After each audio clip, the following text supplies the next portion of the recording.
la tâche d'herméneutique, d'interprétation d'un sens caché d'une vérité qui elle-même est apparente et révélée. Je veux dire par là qu'il faut qu'il y ait bien sûr de l'ésotérisme, mais qu'il y ait aussi de l'exotérique pour qu'un ésotérisme puisse se déployer. Et l'on sait que le couple ésotérique et exotérique a travaillé le sens des religions du livre, mais que plus précisément encore, l'injonction de procéder à une herméneutique de la religion exotérique, cette injonction a pris un sens à la fois philosophique et spirituel dans une période récente, à la fois dans l'idéalisme allemand, d'abord et principalement, mais aussi à la fois donc dans l'idéalisme allemand et dans la spiritualité chrétienne catholique. Il faut rappeler qu'avant d'être dans la modernité une thématique anti-catholique, pour parler simplement, c'est du fond du catholicisme qu'a pointé la nécessité de transformer une religion figée dans son sens apparent et littéral en une religion spirituelle. J'y reviendrai dans le cours de mon exposé, dans la mesure où je trouve très significatif que chez Henri Corbin,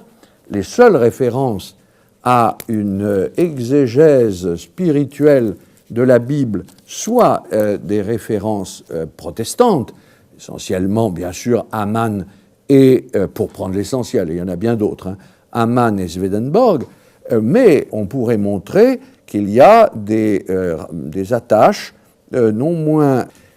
importantes avec un certain nombre de penseurs du sens caché des deux testaments dans toute une tradition de l'ésotérisme catholique militant depuis Blanc de Saint-Bonnet jusqu'à Blois et au-delà, ce qui n'aurait évidemment pas plu du tout à Henri Corbin, mais qui est cependant un fait intellectuel, je crois, avéré. Or, un tel temps me semble aujourd'hui, non pas révolu, ça n'a aucun sens, mais du moins effacé ou mis en suspens. Le deuxième aspect très rapide de la description que je peux proposer, c'est évidemment quelque chose qui a beaucoup frappé les esprits, qui est le fait que les agents historiques disons, de la religion, ceux qui font de la religion un fait historique contemporain, ce ne sont pas les tenants du sens ésotérique, mais bien les tenants de l'exotérique pur et dur. Je veux dire par là même ceux qui affichent que la religion est essentiellement un fait social et politique, et ceci principalement en islam. De ce point de vue, la révolution iranienne islamique a joué un rôle fondateur dans le renversement de l'influence et disons, des effets historiques de l'islam ésotérique. Et on peut même dire que ce qui caractérise le temps actuel des révolutions qui ont lieu, c'est le constant triomphe de l'exotérique sur l'ésotérique, du social sur l'individuel, de la figure apparente de la législation sur sa signification mystique ou sur sa signification spirituelle. Parler donc de temps de la fin de l'ésotérisme ne me paraît pas absolument incongru.